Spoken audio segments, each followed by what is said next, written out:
Hello, I got an idea I want to share with you today for those of you who are both Christians, who believed in Jesus, but also are trying to navigate this digital world that we live in, which is so wild and crazy. And our guiding question for this little talk I want to do today is, can you trust an AI? Now, I'm mostly thinking of large language models like ChatGPT or Anthropic's Claude or any of those that are producing words. But this could also apply to image generation software and what's coming out soon, like Sora and Runway AI, which produce video. So the question is, can you trust an AI? And I think to answer that, we need to think a bit about how do you build trust? Like, how does trust work between you and another person? And I want to give you kind of a model for trust, and then try to extrapolate that to AI. So the way that you determine trust with other people comes down to loyalty. Like, is this person loyal to me? And that would be a guess, except for this one criteria, and it's the ability to make sacrifices. Okay, so if you perceive that someone is willing to make sacrifices on your behalf, then you perceive them as loyal. And if they are loyal to you, then you trust them. So you can apply this to, like, say, your parents. Your parents, even if you didn't realize it, your parents have made huge sacrifices for you. Even a bad parent, even one that's not so great, has made sacrifices for you. And that's why ultimately you trust them. A close friend, the longer you know a friend, you see them making sacrifices for you. You see them sacrificing their time, their effort, sometimes their money. And that allows you to trust them because you believe that they're loyal to you. Okay, so now let's ask that question again. Can I trust an AI like ChatGPT? Well, think about how you measure loyalty and trust. That does not work with an AI because an AI cannot make a sacrifice. To make sacrifices, you have to want things, you have to have desires, you have to have initiative, and then you have to be able to willfully set those things that you want aside. ChatGPT doesn't want anything, and therefore it cannot set aside what it wants. It's a program that predicts words. So it doesn't want anything, even though it has the appearance of wanting things. So it cannot make a sacrifice. It can't be sacrificial. Therefore, you can't measure whether or not it's loyal. But I'm just going to go ahead and tell you, even though you can't measure it, it is not loyal to you. Your chat bot, whether you're on one of these apps where you've got a chat bot girlfriend or boyfriend or whatever, it's not loyal to you. It's not even loyal to its own engineers or its own business manager or whoever's running the company. The chat bots, the AIs, they are not loyal. It's just not what they are. What they're doing is predicting words. That is it. It's not simple exactly, but it is a simple model. They predict words.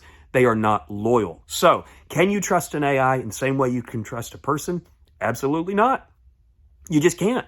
It doesn't mean you don't use it, but you can't trust it. You can't trust it in the way that you would trust a person because of those criteria we talked about. Now, there is a way to think about it that might help, and it's to think about it like a power tool. Okay, so I've got various power tools. My favorite power tools right now are the Craftsman, the 20-volt Craftsman. Love them. I've got a 20-volt Craftsman chainsaw, which I really like. It's small enough to use easily, but it just keeps on cutting. So let's imagine that chainsaw for a second. And let's say you asked me, do you trust your chainsaw?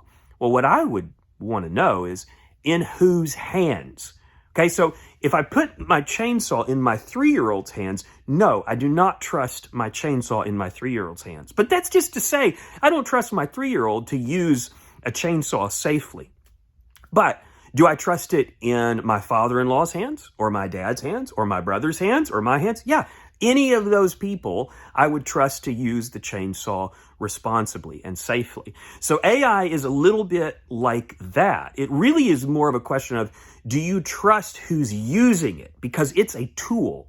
It's just a predictive tool that can produce things that look like they're human generated. And so do you trust who's using it? Well, if you are using it, the initial answer might be, well, yeah, I mean, I trust myself, right? I trust myself to use it. But But I want to build on this analogy. Let's imagine for a second that you're holding the chainsaw in your hands, and then you're about to start cutting, and then you look over and you realize, oh, there is another person who's got their hands on the chainsaw, and it's a stranger. So this stranger is standing right next to you. He's got his hands on the chainsaw as well. And then you look around and there's dozens of other strangers who are kind of reaching over and they have their hands on the chainsaw as well. Do you trust that chainsaw then? Well, that's a little bit more of a sticky question, right? Because you don't know what they're trying to accomplish. You don't know what they're trying to cut. They may be trying to cut your arm off. I mean, you don't know because they're strangers. And that, in a sense, is the situation we're in with AI, is there are a number of hands on this tool at any given time. There are engineers, there's coders, there's computer scientists, there's business managers, there's those trying to make money off of it. All of that is happening at the very same moment that you're sitting at ChatGPT trying to have it write your TPS reports or whatever it is. All of that's going on. And so it is a tool, but it's not a tool that you alone have your hands on. It's a tool that is multifaceted. Now, this is pretty true of just about any digital tool, but I think it's valuable to remember. So here is the rule of thumb that allows us to use AI. This is kind of my rule that I follow. I never have AI do something that I can't check before it goes out the door, right? So I don't turn AI loose to just make things that I'm not going to read or to create images that I'm not going to check and look at and probably edit. And so AI has basically turned us into editor-in-chief. Everybody's an editor-in-chief now with your own amazingly talented writing team. Okay, so you may set the writing team free while they're producing, but you do not let that information or that content out the door without checking it. If you do, what you've done is you've let the team who's holding the chainsaw just go wild without giving direction. Right? So that is basically the way that I use AI, is to remember that nothing ever goes out the door without me checking it and usually editing it heavily. And that's because I am lending my credibility to the words that come out of that AI. AI on its own has no credibility, right? It's not a human entity. It can't have credibility because it can't make sacrifices, as we mentioned before. But you, as a human, have innate credibility because you're a human. But beyond that, you have your influence, which is built upon the notion that you can make sacrifices for what you believe is good. You can live kind of in that ether. And so because of that, you have credibility as a person.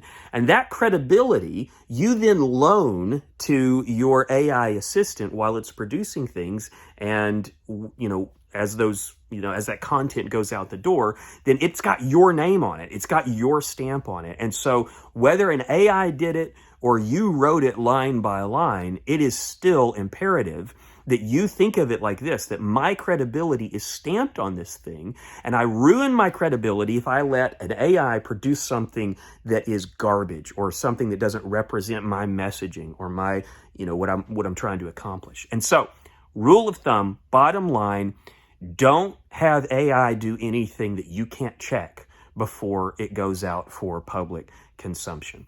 With that rule kind of in play, you can produce some great stuff. You can produce anything from Bible studies, which is what we're doing generally, Bible studies, to fiction stories, to children's books. We've done all of that with AI, but we don't turn it loose. There's still a lot of work to be done to make sure that it fits the messaging and fits what we're trying to accomplish. So, can you trust an AI?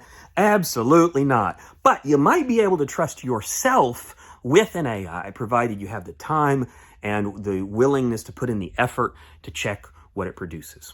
Well, that's my thought for today. Hopefully you will take that and go out, and I hope that you'll create great media and change the world with what you're doing. Don't be afraid to share your message, especially if you are a believer. Don't be afraid to share your message, and don't be afraid to use AI to build your ability to share that message farther and broader. Thanks for watching. See you later on.